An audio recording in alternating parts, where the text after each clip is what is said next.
os acontecimentos do Apocalipse na sua inteireza, maturidade plena, ainda irão acontecer.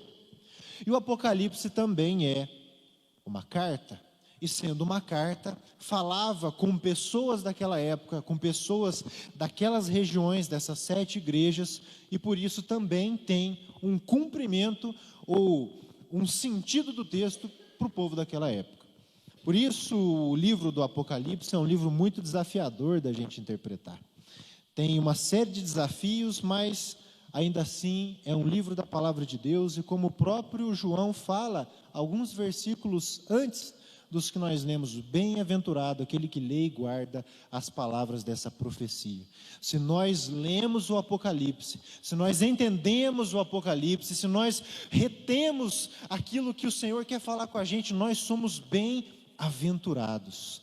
Não é um livro para nos gerar medo, pânico ou pavor, mas é um livro para nos fazer bem-aventurados no Senhor. Amém, irmãos? Começo aqui dos versículos 9 a 11, eu vou reler esses versículos e pouco a pouco a gente vai comentando. Então, nessa segunda parte do capítulo 1, João diz: eu, João, irmão e companheiro de vocês na tribulação, no reino e na perseverança em Jesus, estava na ilha chamada Pátimos por causa da palavra de Deus e do testemunho de Jesus. Achei-me no Espírito no dia do Senhor e ouvi atrás de mim uma voz forte como de trombeta dizendo: escreva num livro o que você vê e mande-o às 7 igrejas, Éfeso, Esmirna, Pérgamo, Tiatira, Sardes, Filadélfia e Laodiceia. A começar com uma informação muito interessante, irmãos. João diz que ele se encontrou ali, nesse momento, no dia do Senhor. E eu gostaria de ler com você Atos capítulo 20, versículo 7, só para a gente entender que dia do Senhor é esse, e a gente já tira uma aplicação teológica disso. Então ali, no primeiro dia da semana, o primeiro dia da semana é o domingo, tá bom, irmãos? Nós nos reunimos a fim de partir o pão. 1 Coríntios capítulo 16, versículo 2, aqui Paulo vai falar sobre as ofertas. 1 Coríntios 16, versículo 2, no primeiro dia da semana, cada um de vocês separe uma quantia conforme a sua prosperidade e assim por diante. Eu quis ler esses textos, irmãos, porque desde a igreja primitiva já começou a surgir um consenso entre aqueles irmãos de se reunir no domingo, no primeiro dia da semana, porque foi justamente o dia que o Senhor Jesus ressuscitou.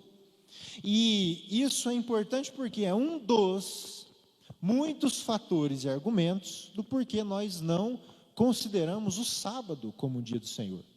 Nós estamos em uma nova aliança, e dentro dessa nova aliança, o Senhor Jesus ressurge no domingo, e Ele é o nosso descanso. Então, desde João, desde os primeiros apóstolos, discípulos, e assim sucessivamente, eles começaram a guardar o domingo como dia do Senhor, como dia a se ofertar a vida em descanso na presença do Senhor. Depois, o texto também fala sobre 7 igrejas, e nós já vimos no outro dia que o número 7 no Apocalipse tem a ideia de totalidade, completude, perfeição. Então aqui, quando o Senhor Jesus se dirige às 7 igrejas, nós também podemos nos ver nessas 7 igrejas. Todas as igrejas que existem espalhadas pelo mundo podem se identificar com essas 7 igrejas, porque essas 7 igrejas representam a totalidade de todas as igrejas espalhadas pelo mundo, e que o Senhor Jesus é dono, rei e soberano sobre elas. Então o Apocalipse é também para nós. Agora, entrando já em alguns pontos mais profundos, irmãos, João diz que ele se encontrava na ilha de Pátimos. E eu não sei se você sabe disso, mas a ilha de Pátimos era um exílio, uma espécie de prisão política isolada do restante das outras cidades. Ou seja, quando João teve essas visões, ele estava exilado, ele estava isolado.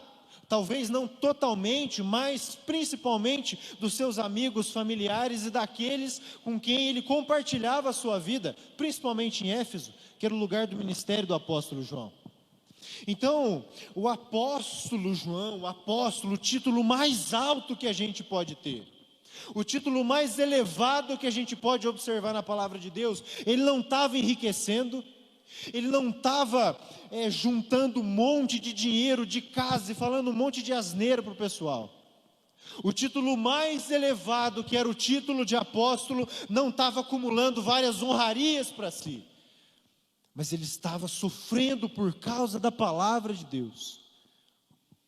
Hoje nós temos aqueles que se dizem apóstolos, e com esse título eles ganham uma bela grana, né, irmãos?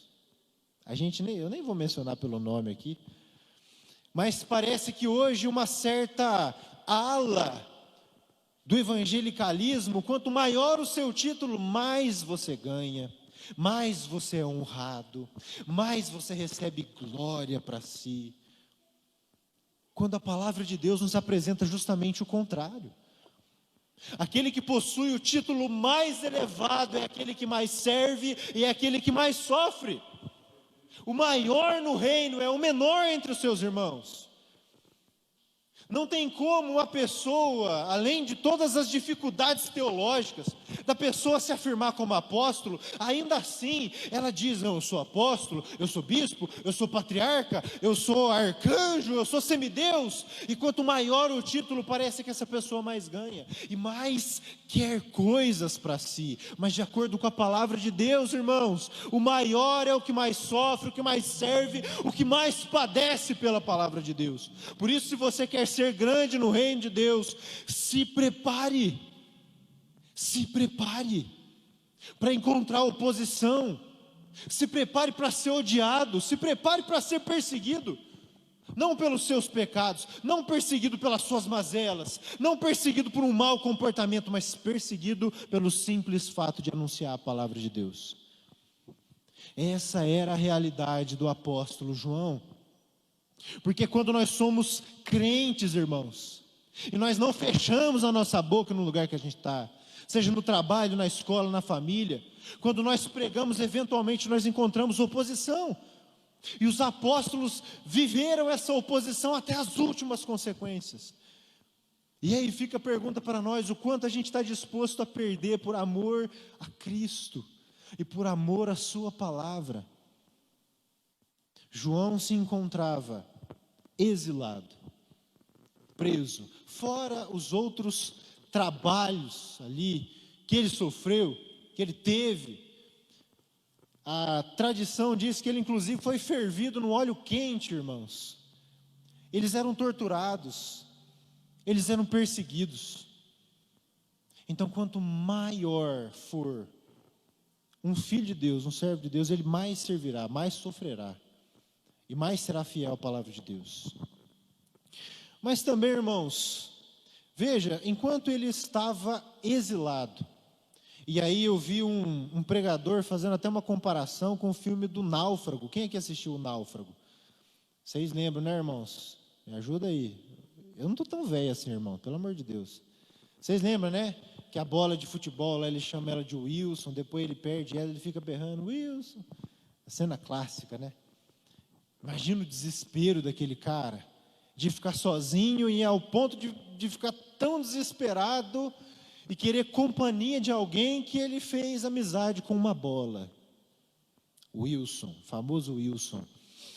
Irmãos, João estava passando por algo parecido, dadas as devidas proporções. Mas quantas vezes você não se sente sozinho?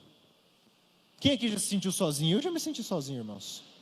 Muitas vezes, mesmo não estando sozinhos, mesmo estando cercado por pessoas, quantas vezes o sentimento de solidão invade o nosso ser?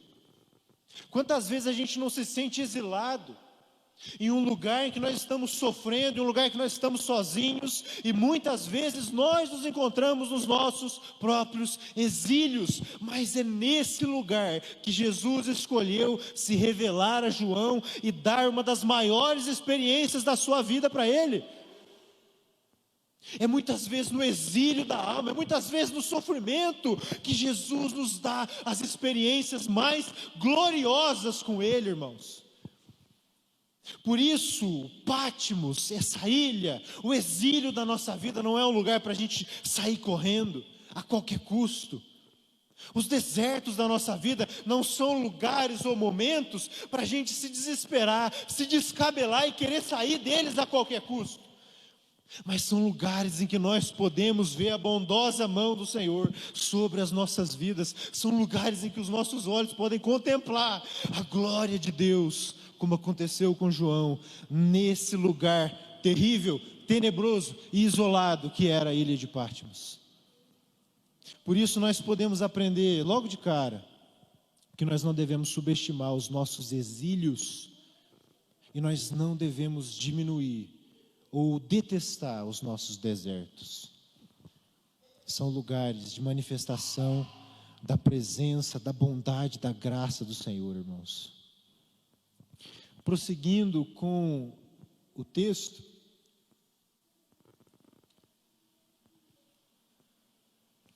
versículos 12 a 18, então João ouve aquela voz e ele se vira para ver quem está falando. Voltei-me para ver quem falava comigo.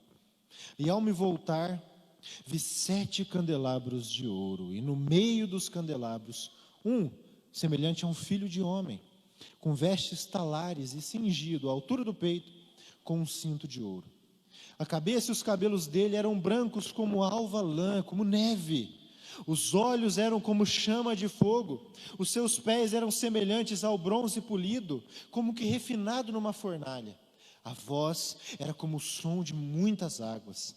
Na mão direita ele tinha 7 estrelas, e da sua boca saía uma afiada espada de 2 gumes. O seu rosto brilhava como o sol na sua força. Ao vê-lo, caía aos seus pés como morto, porém ele pôs sobre mim a mão direita, dizendo: não tenha medo, eu sou o primeiro e o último, e aquele que vive. Estive morto, mas eis que estou vivo para todo sempre, e tenho as chaves da morte e do inferno.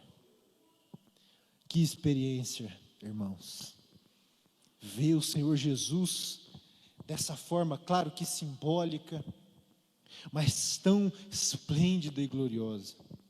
Eu queria comentar elemento por elemento do que João viu aqui, e cada um desses elementos aponta para uma característica, um atributo de Deus. Primeiro, filho de homem, semelhante a um filho de homem. Nós vamos ver que no livro do Apocalipse, inclusive, existem muitos paralelos com o profeta Daniel. E um deles é este: filho do homem, lá em Daniel, capítulo 7, versículo 13, ele fala do filho do homem. E é uma linguagem para se referir ao Messias, ao Salvador. Então já começa por aí. Indo mais adiante, o texto fala de vestes talares. O que é uma veste talar? A palavra talos é calcanhar. Então, vestes talares são vestes compridas que vão até o calcanhar. Quando João então vê Jesus, as suas vestes compridas, elas representam, irmãos, importância. Num contexto ali do exército romano, principalmente, quanto mais compridas as suas vestes, mais importante você era. Então a primeira coisa que João vê é alguém importante. É alguém de extrema importância, mas não só isso, cingido com ouro. E aqui o cingido com ouro evoca a roupa de um sacerdote, irmãos. E nós já falamos aqui na outra pregação, mas o fato de Jesus ser o nosso sumo sacerdote, significa que nós não precisamos de nenhum outro mediador entre nós e Deus. Significa dizer e ver Jesus que Ele nos leva até Deus.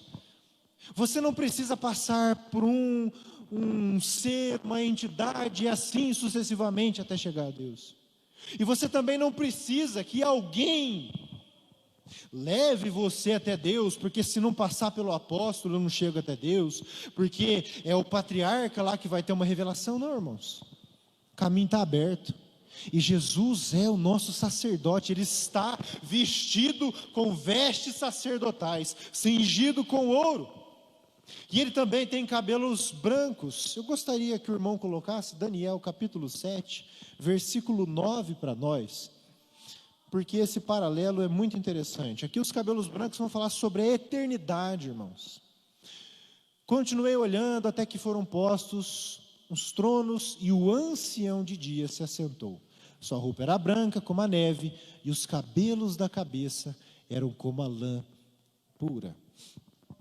Daniel fala então de um ancião de dias, aquele que é eterno, aquele que vive para todo sempre. Então Jesus, ele não foi criado.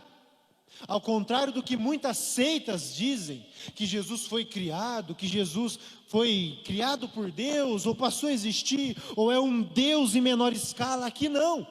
O Senhor Jesus é nos apresentado como aquele que tem os cabelos brancos, como o ancião de dias, como aquele que é eterno, é aquele que sempre existiu e sempre existirá, é aquele que é o mais sábio, infinitamente perfeito, irmãos.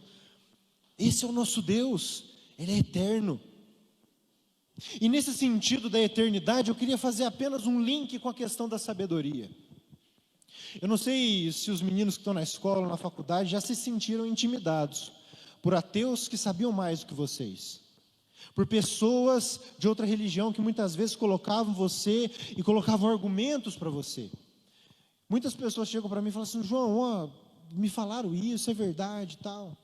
E às vezes a gente olha, não é, para a astúcia de alguns mestres, de alguns falsos mestres, e eles, pelo tempo de caminhada, de busca, de entendimento, de sabedoria, parecem ter bons argumentos. Ou então aqueles que são poderosos, que têm um tempo de governo, um tempo de poder, instituições milenares que existem há muito tempo.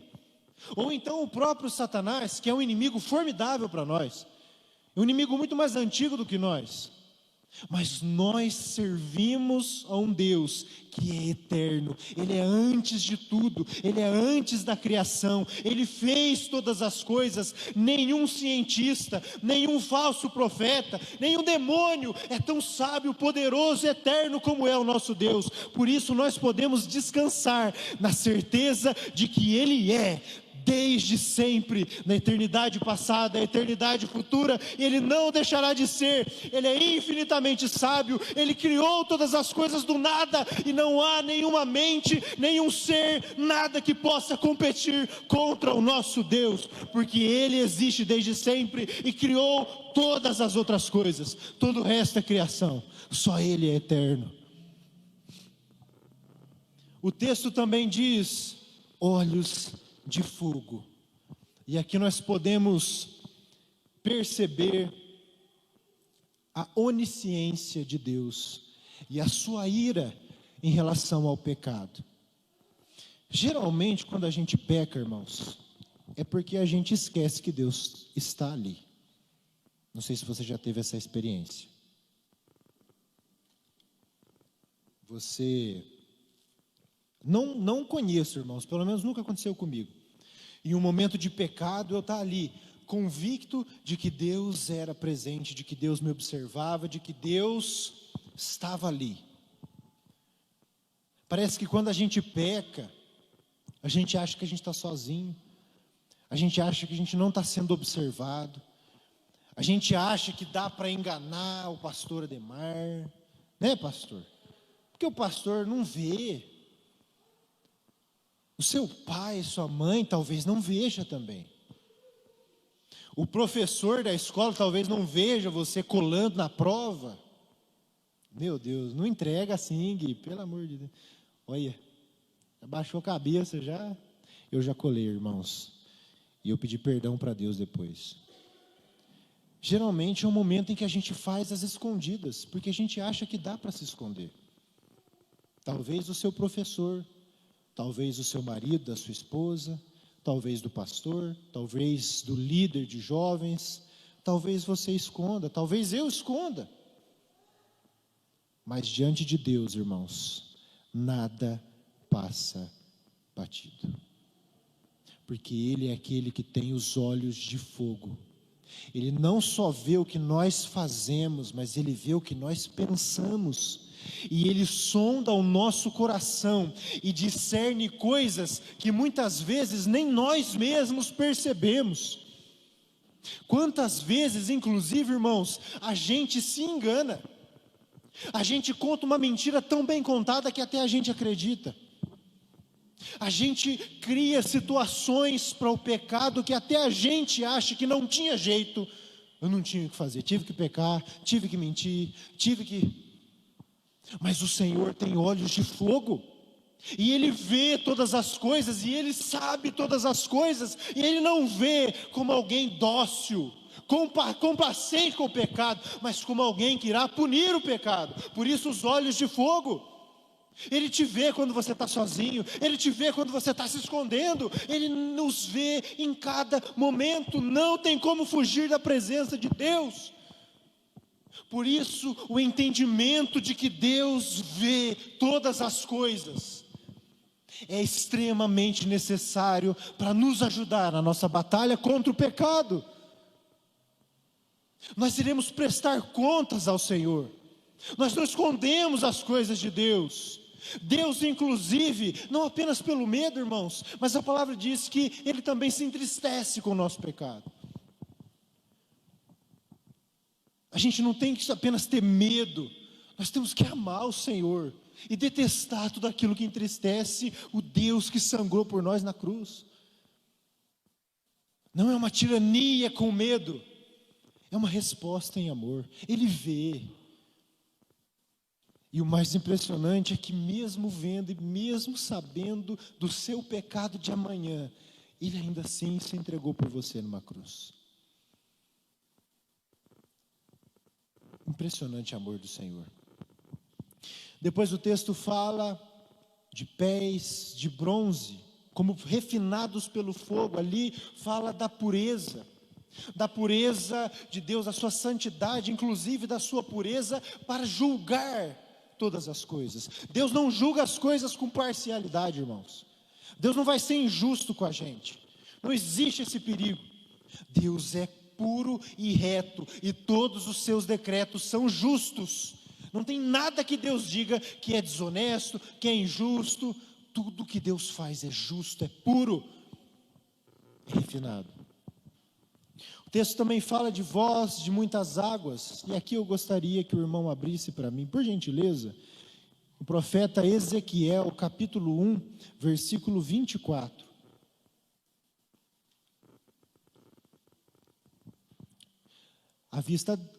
Ezequiel, capítulo 1, versículo 20, isso, glória a Deus. Quando eles andaram, ouviu o ruído das suas asas, que era como o som de muitas águas, como a voz do Onipotente. Essa voz forte, irmãos, com a qual Jesus chama João, representa o poder do Senhor, representa a sua onipotência. Ele pode todas as coisas, não tem nada que Ele não possa fazer. E dizer isso em um contexto em que o povo estava dominado por um império muito poderoso, que era o Império de Roma, é muito significante, irmãos. Quantas vezes a gente, de novo, olha para as instituições, para os governos, para os ímpios, para os ricos, para os poderosos, e a gente pensa que a gente está lascado. Eu não sei se você acompanha, inclusive, os jornais e as notícias, mas eu imagino que você tenha ouvido falar da tarifa de 50% em relação ao que o Brasil exporta para os Estados Unidos, né? Isso é apenas um exemplo do que os poderosos podem fazer. O presidente vai lá, dá uma canetada e muda muita coisa. A bolsa de valores cai. Guerras começam a estourar aqui e acolá. Instituições são formadas, e algumas dessas instituições secretas, para tentar definir o destino do mundo.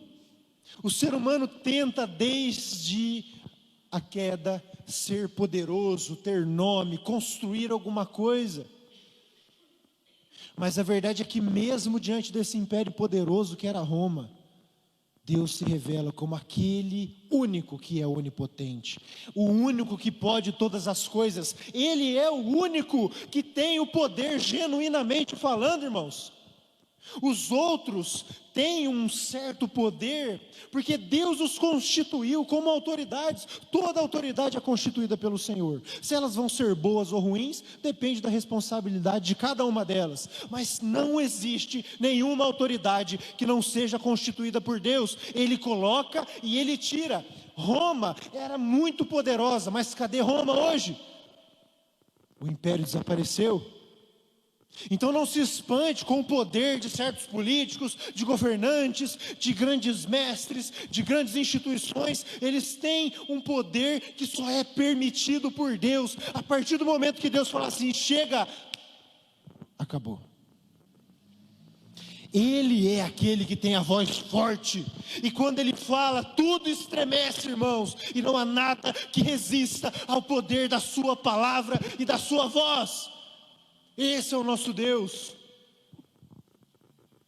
O texto também diz que Ele tem estrelas na mão direita, a mão direita que representa o poder, irmãos. Mais à frente nós vamos falar dessas estrelas e também dos candelabros de ouro, mas apenas dando uma pincelada aqui, no período em que João escreve o Apocalipse, muito provavelmente quem governava era Domiciano, o imperador de Roma. O filho dele havia morrido.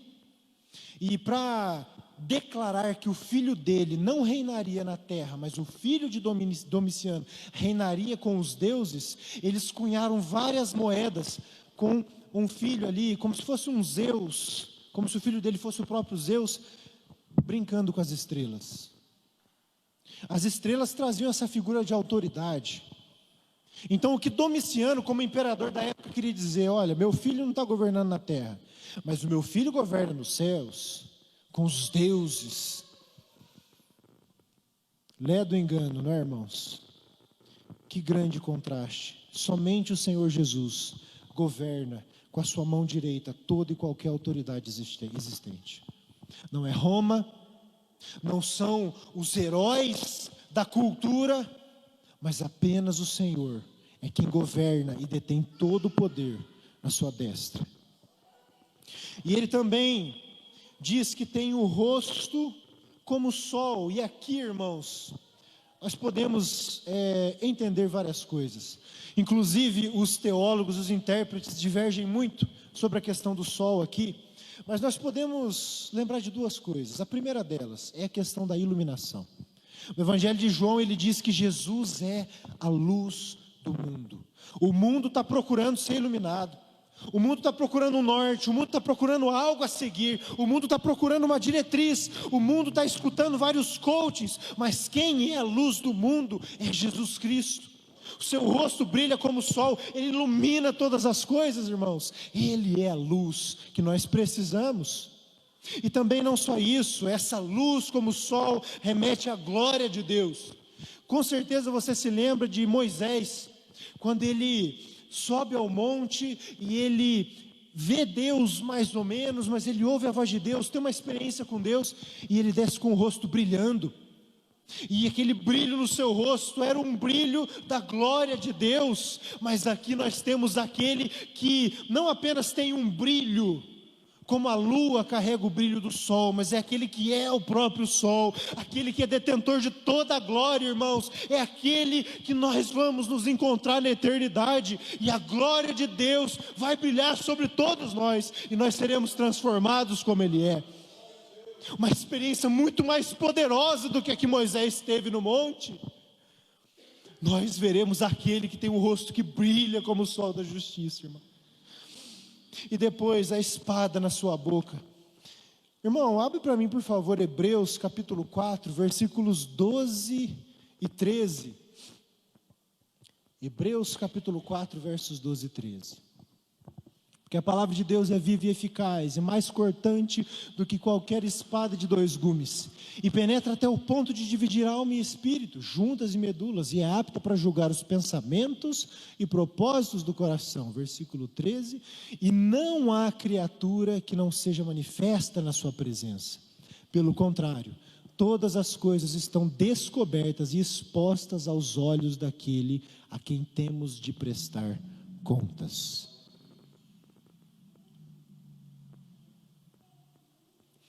Queridos, todo o contexto de Hebreus, e o capítulo 4 é aquele capítulo que o autor menciona o texto que diz: se hoje o Espírito falar com você, não endureça o seu coração. Do capítulo 1 até o capítulo 4, o autor aos Hebreus está falando ali sobre a revelação de Deus em Cristo Jesus, a sua palavra. Quando Deus fala, nós precisamos obedecer. E aqui, essa palavra que corta, é justamente a palavra que Deus usará para nos avaliar naquele grande e terrível dia. Então é pela palavra de Deus, dentro desse contexto, que nós seremos julgados pelo próprio Deus. E aqui em Apocalipse nós vemos Jesus com a espada saindo da sua boca, a espada da sua palavra. E o próprio autor aos Hebreus, que nós lemos aqui, diz: ele vê todas as coisas e ele julga todas as coisas. Porque a palavra de Deus é absoluta. Naquele grande e terrível dia não vai ter como argumentar com Deus. Mas meu Deus, eu achei isso, mas meu Deus, era aquilo. Não. Por isso que se hoje nós temos a oportunidade de meditar na palavra de Deus e já sermos transformados por essa palavra que corta, e crermos em Cristo Jesus, naquele grande e terrível dia, nós ainda seremos julgados pela sua palavra, mas com a certeza da garantia da nossa salvação em Cristo, irmãos. Não vai ter como argumentar com Deus naquele grande dia. Inclusive eu já citei aqui outras vezes uma queixa de pessoas que sofriam, né? O John Stott, ele coloca isso no seu livro A Cruz de Cristo, uma citação em que as pessoas do mundo inteiro, naquele grande e terrível dia, chegavam para Deus e falavam: Deus, eu não acreditei no Senhor, eu sofri tanto. Deus, eu era um judeu na época do Holocausto, da Segunda Guerra Mundial, eu vi meus pais morrerem, sendo torturados, eu não pedi para nascer judeu e o Senhor me fez sofrer. Eu quero que o Senhor sofra tudo que eu sofri. E depois chega a pessoa: Deus, olha, eu perdi o meu filho muito cedo, e eu sofri demais, e eu quero que o Senhor sofra, por isso que eu não acreditei no Senhor. E depois que todo mundo lançou seus sofrimentos, as suas queixas diante de Deus, e disse: Deus, eu quero que o Senhor sofra o que eu sofri, depois todo mundo ficou quieto, porque eles já sabiam que Deus já havia sofrido o que eles tinham sofrido. Deus já se fez um homem, já se fez um bebê, já se fez pobre, já se fez judeu, já se fez perseguido, já se fez oprimido, já se fez traído e já se fez morto. E em todo esse tempo Ele pregou a sua palavra. Ele é a palavra de Deus.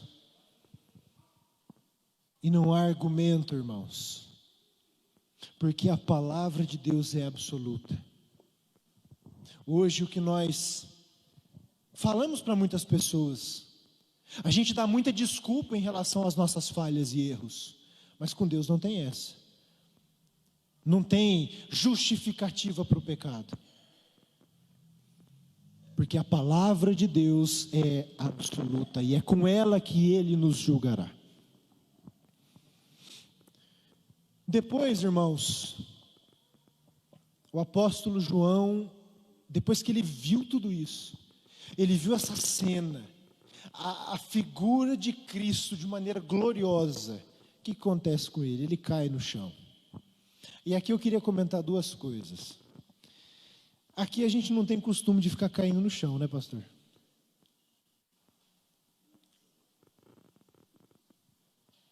E nós sabemos que muitas dessas manifestações externas, infelizmente em muitos casos, são apenas um teatro da religião, do tradicionalismo, da denominação. Mas fato é, irmãos, que quando a presença de Deus se manifesta dessa forma gloriosa, não tem quem fique de pé. O apóstolo João, ele não tinha medo de Roma, ele era um preso político, quem ia para Patmos era preso político.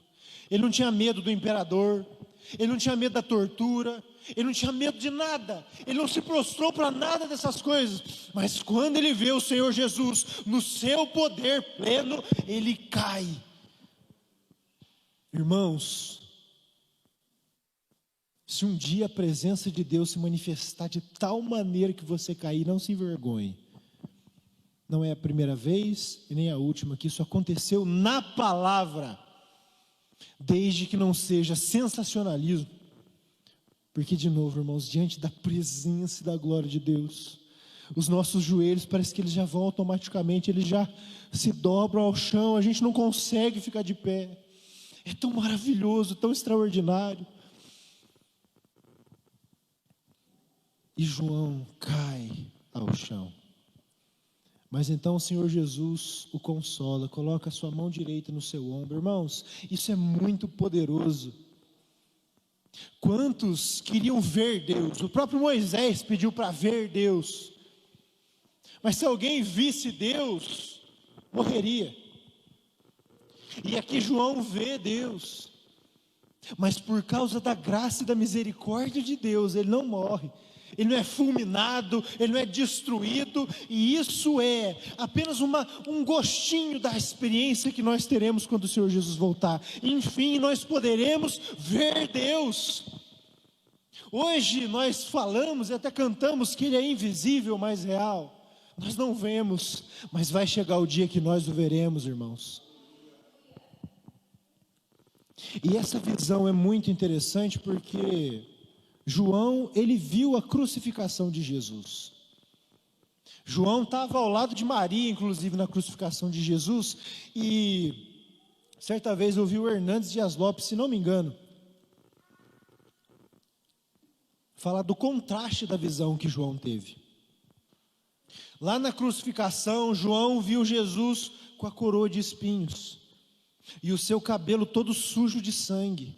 Mas aqui ele está com os cabelos brancos. Na crucificação tinha-se o costume de crucificar os prisioneiros nus, sem roupa, sem nenhuma roupa, expondo a vergonha dos homens. Mas aqui João vê ele como totalmente vestido com vestes de extrema importância. Na crucificação Jesus foi ferido no seu lado, mas aqui Jesus está cingido com ouro. Na crucificação suas mãos e seus pés foram perfurados, mas aqui eles estão polidos como bronze. E na crucificação molharam a boca de Jesus com vinagre, mas aqui da boca de Jesus sai uma espada que irá julgar inclusive aqueles que o traspassaram, que o humilharam e que o crucificaram. Aquele Jesus que sofreu, agora é o Jesus poderoso, que irá julgar todas as coisas. É aquele perfeito, ele não sofre mais, ele não morre mais, mas ele vive eternamente, pelos séculos dos séculos, e ele é todo poderoso. É por isso que ele diz: eu estive morto, mas eis que vivo pelos séculos dos séculos, e tenho na minha mão as chaves do inferno e da morte. Ou seja, ele tem autoridade sobre a morte. Você não precisa temer a morte, você não precisa temer as doenças que vêm repentinamente, você não precisa temer tudo o que a vida pode te oferecer de pior. E o pior é a morte, porque o Senhor Jesus que te salvou tem autoridade sobre a morte. Você não morrerá, mas apenas passará dessa vida para a eternidade com Ele, irmãos. E por fim, versículos 19 e 20. Escreva, pois, as coisas que você viu, as que são e as que hão de acontecer depois dessas. Quanto ao mistério das 7 estrelas que você viu na minha mão direita, e quanto aos 7 candelabros de ouro, as 7 estrelas são os anjos das 7 igrejas, e os 7 candelabros são as 7 igrejas. Queridos, para começar falando sobre as estrelas, os anjos da igreja. O que seria um anjo da igreja? Também é um termo que tem muita discussão, mas tendo em vista que esse anjo recebe uma mensagem do próprio Jesus, que esse anjo recebe muitas vezes exortações do próprio Jesus? Eu vou falar aqui que eu acho, tá? Porque realmente os comentaristas eles divergem muito, mas eu imagino que esse anjo seja justamente o responsável por cada igreja. O termo anjo aqui é angelos, que pode ser traduzido como mensageiro. É o mesmo termo de 2 Coríntios, capítulo 12, se não me falha a memória, em que Paulo fala que ele teve um espinho na carne que veio como um mensageiro de Satanás, um angelos de Satanás. Então, nós podemos entender, tá, que esse anjo é o responsável por cada igreja, o pastor de cada igreja. Então, você vê que algumas igrejas vão ser elogiadas, o pastor está sendo elogiado também. Algumas igrejas vão ser cobradas, o pastor está sendo cobrado também. E mais, também vemos 7 candelabros. Irmão, candelabro no Antigo Testamento era utilizado para iluminar o santo lugar, o tabernáculo principalmente. Mas também era utilizado para um adorno naquele lugar, beleza. Então, e ele era feito de ouro. Então fala do seu valor. E aqui Jesus apresenta cada igreja como tendo um valor, cada igreja como tendo uma utilidade de ser luz, e cada igreja também, irmãos, deixa eu tomar uma água, irmãos,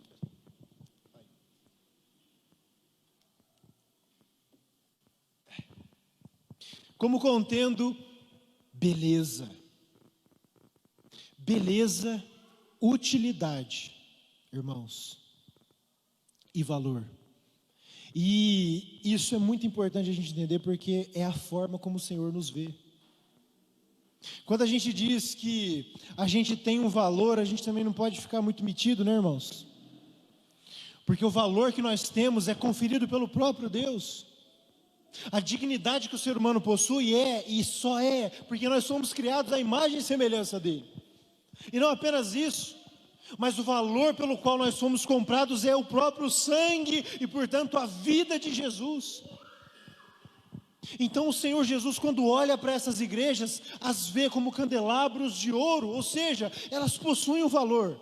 Cada igreja possui o seu valor, cada igreja local possui o seu valor, a CPI Central possui o seu valor dado por Deus, o ponto de conexão possui o seu valor dado por Deus, e assim sucessivamente. Infelizmente, muitas pessoas falam mal da igreja de Deus, achando que estão fazendo críticas, irmãos. Mas existem críticas muito fora do tom, e críticas muito maldosas, tentando reprovar a igreja, deixar a igreja como uma instituição ilegítima, ruim. Mas saiba que quando o Senhor Jesus olha para você, olha para nós, CPI Pinhal, Ele vê valor. Mas não somente isso, nós também precisamos ter beleza, irmãos. Precisamos ser adornados com vestes de santidade. Quando as pessoas olham para a igreja e eles veem, como diz minha mãe, veem feiura, alguma coisa está errada. Nós fomos chamados para expressar a beleza do nosso Deus que é belo. Nós fomos chamados para, na nossa comunhão, para aquilo que nós fazemos, para as nossas obras, nós sermos belos. E não para escândalos, e não para divisões e quebra de comunhão, e não para preguiça. Nós precisamos ser adornados e embelezados com santidade e obediência ao Senhor. E nisso nós seremos úteis, como o candelabro era útil para iluminar aquele lugar. O próprio Jesus diz que nós somos a luz do mundo. E cada igreja é um candelabro, cada igreja ilumina o lugar em que está inserida. A CPI Central de Pinhal precisa iluminar esse lugar, essa cidade. O ponto de conexão precisa iluminar a Vila Palmeiras e a cidade. Senão a razão da igreja deixa de ser a razão que o próprio Cristo nos dá para ser. Igreja não é para promover evento apenas, irmãos. Igreja não é cinema, igreja não é parque. Às vezes a gente mistura as coisas. E às vezes, pela nossa rotina muito corrida e desajustada, a gente esquece de descansar em casa e quer descansar na igreja. A gente esquece de se divertir lá fora, no mundo maravilhoso que Deus fez, e quer ter diversão à torta e à direita na igreja. Mas a razão de ser da igreja é a de ser santo, de viver em obediência com o Senhor, de pregar a palavra do Senhor, de anunciar esse Senhor maravilhoso e de anunciar a palavra de Deus de maneira fiel. Nós não vivemos para agradar o mundo, nós não vivemos para nos amoldar à cultura, nós não vivemos para tecer estratégias e morrer por aí. O nosso propósito não é agradar as pessoas. Quantos dizem, eu não gostei do culto? Por que você não gostou do culto? Porque a palavra foi infiel ao texto? Ou porque as preferências, a dinâmica, a gente se apega a coisas tão sem valor, irmãos. Mas o que o Senhor Jesus coloca para a igreja é a sua utilidade de iluminar, de trazer luz, e Jesus é a luz, e a palavra de Deus também é a lâmpada que ilumina os nossos pés. Nós não podemos querer fazer da igreja o que o próprio Jesus não fez da igreja. A igreja tem um propósito que Deus conferiu a ela. Somos candelabros, somos valiosos para Deus, precisamos exalar a beleza de Deus, e precisamos ser úteis para Deus. E aqui, irmãos, vamos nos colocar em pé.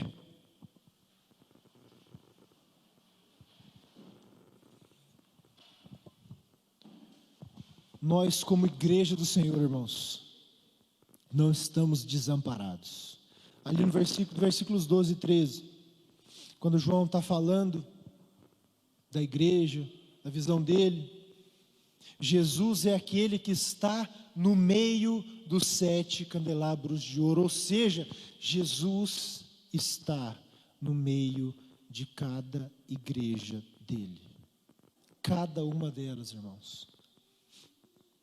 Quantas vezes a gente pensa, né? Se Jesus estivesse aqui, o que você falaria para ele? Se Jesus aparecesse na sua frente aí, o que você pediria para ele? Se Jesus ficasse aí do seu lado, qual seria a sua queixa? O que você ia falar para Jesus se visse ele agora? Se ele aparecesse, como foi com os discípulos? A grande verdade da palavra é que ele já está, o Senhor já está, e sempre esteve, e nunca deixou de estar, porque ele é aquele que está no meio dos 7 candelabros de ouro.